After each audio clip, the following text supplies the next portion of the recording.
Hi, friends. Welcome back to another episode of The Seed Pod, a podcast for kids and their grown-ups. The Seed Pod is a project from the Sycamore Seeds Learning Community Teachers. I'm Miss Lauren. And I'm Miss Sam. And we're your hosts. Today is Fantasy Friday.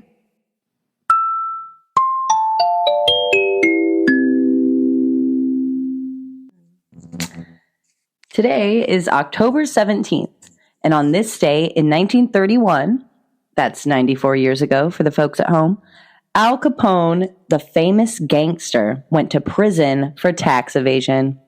There are many legends surrounding Al Capone, and he was one of the most notorious criminals of the 20s and 30s. He served most of his sentence on Alcatraz Island, a famous floating prison in the San Francisco Bay. Because Alcatraz was on an island in the middle of the freezing waters with a strong current, it was assumed that no one could possibly escape. And there are no known successful escape attempts in the history of the prison. However, Alcatraz no longer operates as a prison, and every year athletes challenge themselves to the Escape from Alcatraz Triathlon. This involves a 1.5-mile swim to San Francisco in 55-degree water, plus an 18-mile bike ride and an 8-mile run, proving that, given the proper gear and intense training, the swim from the island to the mainland can be done.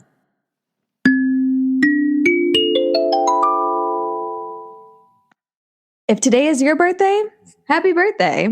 And even if it's not, we can send well wishes to a few famous friends who were born on this day. On October 17th, we wish a joyful trip around the sun to American playwright Arthur Miller, rapper Eminem, famous stuntman Evel Knievel, and the first Black woman to travel to space as a NASA astronaut, Mae Jemison.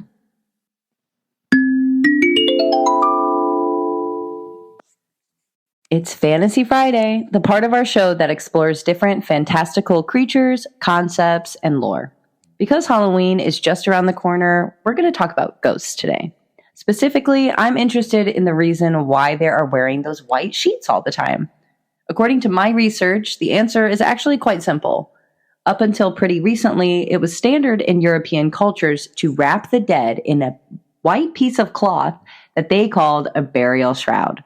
So it makes sense when you see a ghost that you would see them in a white cloth. And did you know that it was actually pretty common in that time as well in England for robbers to drape themselves in a white cloth and steal people's money after they had frightened them, thinking that they saw a ghost?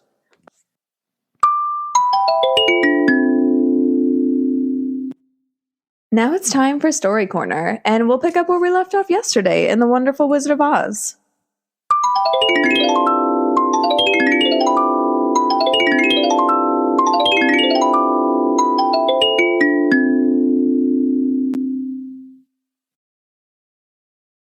Chapter 9. The Wonderful Emerald City of Oz. Even with the green glasses, Dorothy and her friends were at first dazzled by the wonderful city. All the beautiful houses glittered with emeralds, and the road was of shiny green marble. There were many people going to and fro between sparkly shops. Shops for green candy, green shoes, green hats, and green clothes. The guardian of the gates led them through the streets until they came to a big building, exactly in the middle of the city, which was the Palace of Oz, the Great Wizard. There was a soldier before the door, dressed in a green uniform and wearing a long green beard. "Here are the strangers," said the guardian of the gates to him, "and they demand to see the Great Oz." "Step inside," answered the soldier, "and I will carry your message to him." So they passed through the palace gates and were led into a big room with a green carpet and lovely green furniture set with emeralds. The soldier made them all wipe their feet on a green mat before entering this room. And when they were seated, he said politely, "Please make yourselves comfortable while I go to the door of the throne room and tell Oz you are here." They had to wait a long time before the soldier returned. When, at last, he came back, Dorothy asked, "Have you seen Oz?" "Oh, no," returned the soldier. "I have never seen him. but I spoke to him as he sat behind his screen and gave him your message. He said he will grant you an audience if you so desire, but you must wait until tomorrow to enter his presence. Therefore, as you must remain in the palace, I will have you shown to rooms where you may rest in comfort after your journey." "Thank you," replied the girl. "That is very kind of Oz." The soldier now blew upon a green whistle, and at once a young girl, dressed in a pretty green silk gown, entered the room.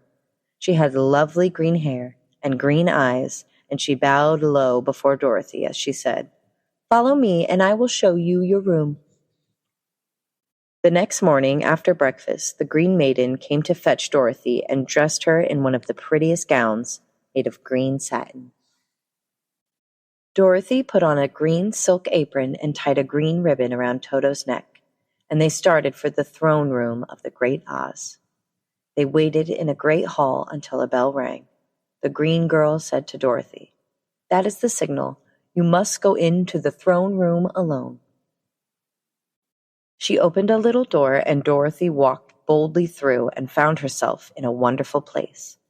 It was a big, round room with a high arched roof, and the walls and ceiling and floor were covered with large emeralds set closely together. In the center of the roof was a great light, as bright as the sun, which made the emeralds sparkle in a wonderful manner. But what interested Dorothy most was the big throne of green marble that stood in the middle of the room. It was shaped like a chair and sparkled with gems, as did everything else. In the center of the chair was an enormous head, without a body to support it or any arms or legs whatsoever. There was no hair upon this head, but it had eyes and a nose and mouth, and was much bigger than the head of the biggest giant. As Dorothy gazed upon this in wonder and fear, she heard a voice say, "I am Oz, the great and terrible. Who are you, and why do you seek me?" It was not such an awful voice as she had expected to come from the big head. So she took courage and answered, "I am Dorothy, the small and meek. I have come to you for help." The eyes looked at her thoughtfully for a full minute. Then said the voice, "Where did you get the silver shoes?" "I got them from the Wicked Witch of the East when my house fell on her and killed her," she replied. "Where did you get the mark upon your forehead?" continued the voice. "That is where the Good Witch of the North kissed me when she said goodbye and sent me to you," said the girl. Again the eyes looked at her sharply, and they saw she was telling the truth. Then Oz asked, "What do you wish me to do?" "Send me back to Kansas, where my Aunt Em and Uncle Henry are," she answered earnestly. "Why should I do this for you?" asked Oz. "Because you are strong and I am weak, because you are a great wizard and I am only a little girl."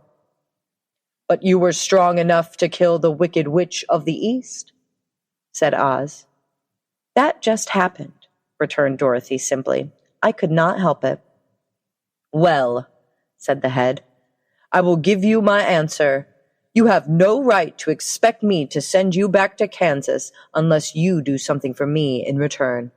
Help me, and I will help you." "What must I do?" asked the girl. "Kill the Wicked Witch of the West," answered Oz. "But I cannot," exclaimed Dorothy, greatly surprised. "You killed the Witch of the East, and you wear the silver shoes, which bear a powerful charm. There is now but one wicked witch left in all this land, and when you can tell me she is dead, I will send you back to Kansas, but not before."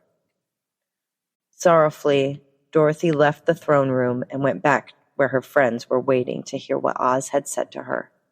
"There is no hope for me," she said sadly, "for Oz will not send me home until I have killed the Wicked Witch of the West, and that I can never do."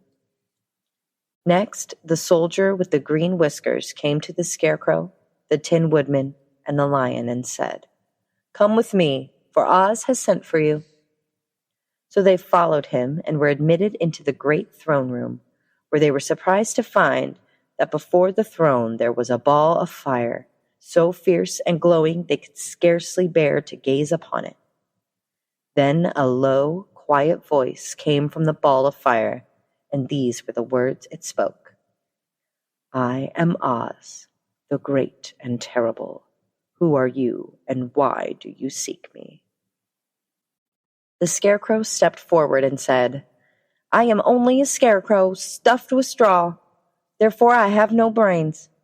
And I come to you praying that you will put brains in my head instead of straw, so that I may become as wise as any other man. Next, the Tin Woodman spoke up. I am a woodman and made of tin. Therefore I have no heart and cannot love.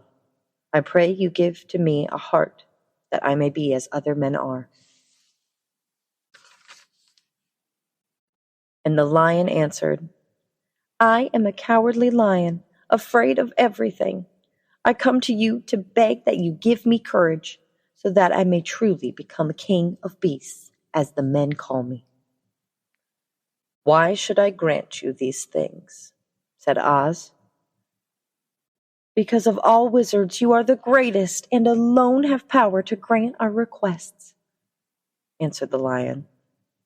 The ball of fire burned fiercely for a time, and the voice said, I never grant favors without some return, but this much I will promise. If you kill for me the Wicked Witch of the West, I will bestow upon you a great many brains, a kind, loving heart, and the courage you seek. I thought you asked Dorothy to kill the witch, said the Scarecrow in surprise. I don't care who kills her, but until she is dead, I will not grant your wishes. Now go and do not seek me again until you have earned what you so greatly desire.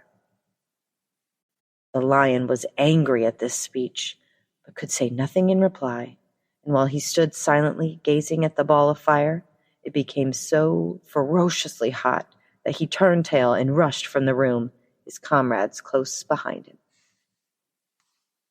They told Dorothy of the wizard's command. What shall we do now? Asked Dorothy sadly.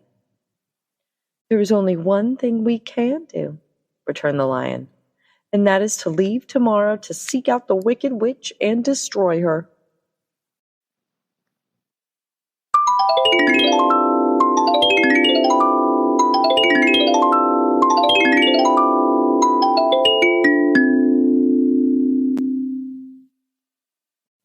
Tune in tomorrow for more of our story. Here's a joke to send you into the weekend. What's a pirate's favorite letter? Oh, I know this one. Is it R? No, it be the C. Thanks again for listening, friends. We'll see you back here on Monday for Music Monday. So long. Hasta luego.